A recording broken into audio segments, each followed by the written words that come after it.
eCapitol News Director Sean Ashley joins us with more on the governor's actions and other developments at the Capitol. Sean, thank you for being with us. You're very welcome. Well, I understand the state superintendent has a very serious question for the Attorney General. What is it? Well, it's what if.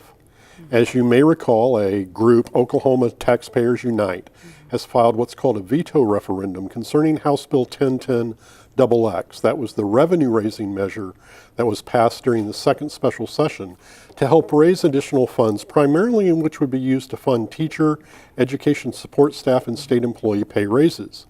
If they get the signatures for that referendum vote, the question is, what happens to the taxes, and how does this affect those raises that are tied to them?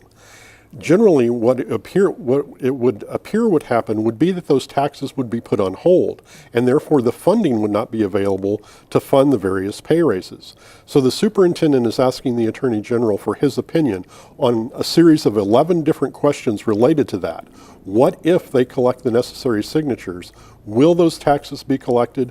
Will schools in the state be obligated to make those pay raise payments? Wow, and how long can they wait for an answer from the Attorney General's office? Well, I assume the Attorney General will act rather quickly.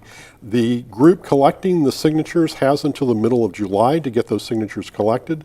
The taxes are supposed to begin being collected at the end of June, and the teacher pay raises take effect August 1st. The state employee pay raises take effect July 1. Okay, switching gears, is there anything new on the Ethics Commission funding issue? Well, they received a little over $700,000 for the upcoming fiscal year.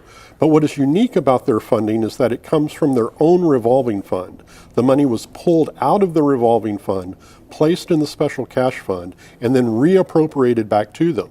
In the final days of the legislative session, despite concerns raised by the commission, that appropriations process was not changed, and so they will not receive any general revenue money. They will be operating solely on money from their revolving fund. And finally, we understand a local cannabis trade group wants the legislature to go back in special session. Why? Well, if their state question is approved at the end of June, the one legalizing medical marijuana, it is their belief that there would need to be a series of regulations put in place and other statutory changes to implement that state question.